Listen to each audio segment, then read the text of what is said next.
What's up mga Hoops? Manga Moto nagbabalik. Chumatsu no Valkyrie, The Legend of Lubo Kabanata 5. Tugatog. Natapos ang chapter 4 sa pagdating ni Lubo Fengxian sa digmaan at ang pagtawag ni Sun Jian dito bilang isang napakagaling na dragon. Aabangan mo talaga ang paparating na laban, lalo na kapag nagharap na ang dalawa sa digmaan. Ngayon, tayo ay maglalakbay sa Kabanata 5 sa lugar pa rin ng Hulao Pass, at makikita ang mga patay na katawan na sundalo na parte ng hukbo ni Sun Jian at kasama sa napaslang ni Hua Xiong. Makikita ring nakatingala si Sun Jian Wentai sa talampas na malapit sa kanya, kung nasaan naghihintay si Lubo.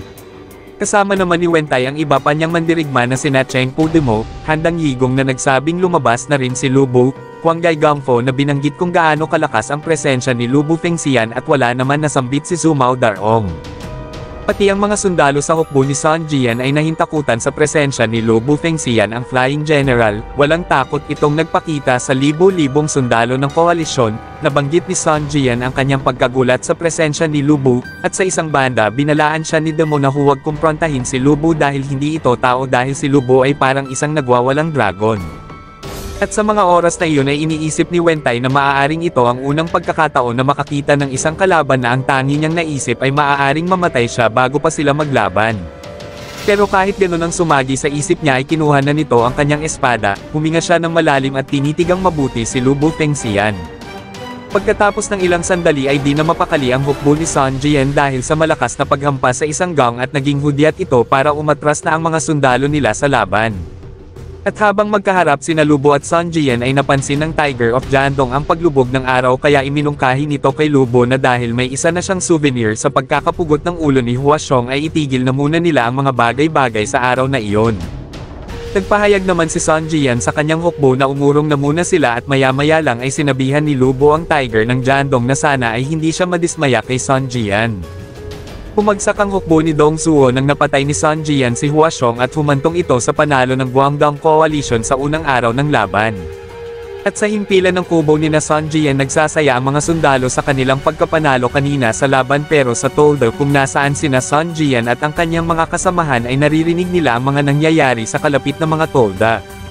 Nagalit si Handang Yigong sa mga sinasabi ng ibang sundalo sa kanilang hukbo at sinabing napakayayabang ng mga ito samantalang si Sun Jian ang pumatay kay Hua Xiong. Nasabi rin ni Huang Gai Gongfo na marahil iyon ay hindi pa nakikita ng mga tauhan nila kung gaano kalakas ang isang Lubo Fengxian. Dagdag pa niya ay ang susunod na laban ang magdedesisyon ng kalalabasan ng digmaang iyon kaya napatanong siya kay Demo kung ano ang gagawin nila. Nasabi ni Cheng Pu Demo na kung kaya nilang iwasan na hindi labanan si Lubo ay mas maganda ang maaaring kahihinatnan ng digmaan pero kung hindi nila matatalo si Lubo Fengxian ay hindi nila maipapanalo ang digmaan, ibig sabihin ay hindi nila makakamit ang kanilang mithiin.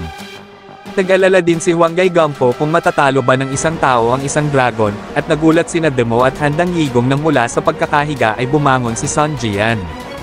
Pagkalagok ng alak ay sinabihan niya ang mga nasa harap niya na sila ay masyadong negatibo at pagkatapos ng ilang saglit ay pinatayo niya si Gongfo. Ayaw pa sana ni Huang Gai Gongfo pero pinagmadali siyang patayuin ni Sun Jian. Pagtayo ni Gongfo ay mabilis naman na inabot ni Sun Jian ang tali na nagsilbing sinturon ni Gongfo at hainilan niya ito. Madaling nalaglag ang salawal nito at mabilis na dinakna ni Sun Jian ang kanyang pututoy at maya-maya lang ay sinabi ni Sun Jian na mukhang lumiit ang pututoy ni Gongfo kaya maaaring matapos ang laban sa kanilang pagkatalo, pabirong sabi ni Wentai.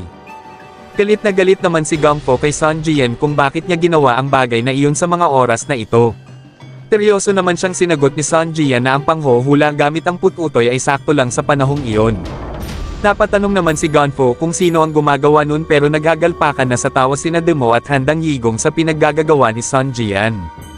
Galit pa ring sinabihan ni Gongfo ang kanyang mga kasamahan sa kanilang pagtawa at dito na seryosong nagsalita si Sun Jian na magiging okay sila sa kanilang pagtawa. Tumayo ito mula sa pagkakaupo at seryosong kinausap ang apat na maaaring hindi pa buo ang loob nila sa mga oras na iyon, dagdag pa nito na galing naman sila sa wala kaya walang mawawala sa kanila, kumbaga patay kung patay na ito. At dito na naikwento na hindi man alam kung saan nanggaling si Sun Jian, at totoo na ang mga pirate at mga masasamang loob ng Jiangdong ay ninirespeto si Sun Jian bilang kanilang pinuno kaya ito ang nagbuo ng isang napakalakas na hukbo na kayang kumalaban sa ibang mga bayani. At may mga tao na nakaakyat sa rurok ng tagumpay dahil sa kanilang napakalakas na kapangyarihan at karisma kesa sa kanilang inborn status. Ito ang era ng Three Kingdoms. Tandaan nyo itong paglalahad na ito mga kapups dahil magugulat kayo sa mga susunod na kabanata natin. Tumalikod naman si Son Jian sa apat niyang kasamahan, at sinabi niya sa mga ito na basta't buhay sila, kaya nilang bumalik kahit ilan pang ulit kung gugustuhin nila, kaya hindi sila dapat mamatay sa digmaang ito at pinapangako niya ito sa kanyang likod.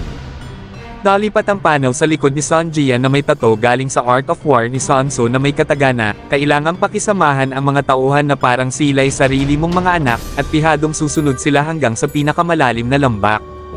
Tinanggako rin niya na dadalhin ang kanyang mga kasamahan sa tugatog ng China, dagdag pa ni Son Jian na dapat hindi sila mawala ng tiwala sa kanilang sarili, sabay tumawa siya ng tumawa hanggang sa matamba siya. Madali mang malasing si Son Jian at isang tanga, sinabi ni Gang Fo na kahit nakakaasar man si Son Jian ay kapag kasama siya ni Gang Fo ay hindi nararamdaman ni Huanggai Gang Fo na mamamatay siya. Si Handang Ligong ay nagsimula na ring maniwala na kahit anong bagay ay maaaring maging posible, at kahit na labis-labis pa sa katotohanan, basta galing lang ito sa bibig ni Wen Tai. Dagdag ni Demo na ito ay dahil lahat ng mga nakakakilala kay Son Jian ay nirerespeto siya bilang isang pinuno. Maya-maya ay sumang-ayon si Zumao Daong sa pinag-uusapan nila at nagulat ang mga kasamahan nila dahil matagal na nang huli ito nagsalita.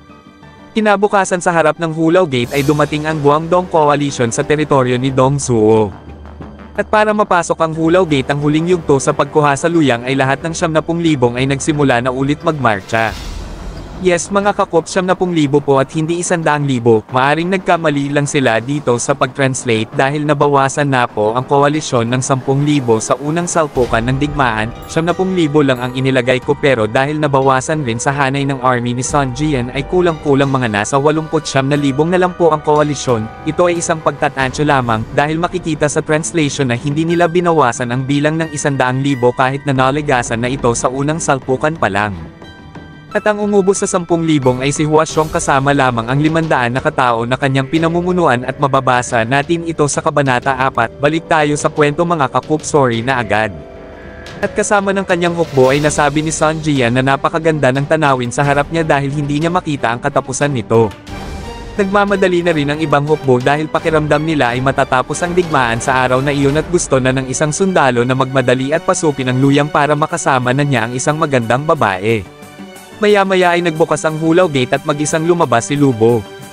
Nakita ni na Son Jian at Demo ang paglabas ni Lubo, at sa mga hindi nakakakilala sa kanya ay pinagtawanan ang paglabas nito ng mag-isa sa harap ng hukbo na bumibilang sa 89,000. Pero hindi man lang tumawa sina Son Jian, Wen Tai, Cheng Pu Demo, Handang Yigong, Zumao Daong at Huanggai Gang Fo dahil pinangangilagan nila si Lubo.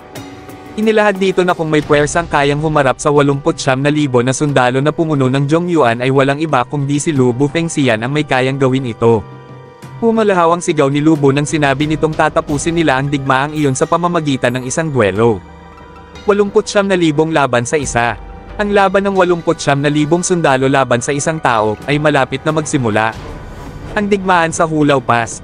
At dito na nagtapos ang chapter mga kakops, sana po ay ma-share nyo rin sa iba itong content natin, malaking tulong po ito sa akin, maraming salamat po. Kung mahilig ka sa Record of Ragnarok, like and follow our page para updated ka sa kwentuhan. Abangan ang susunod na kabanata.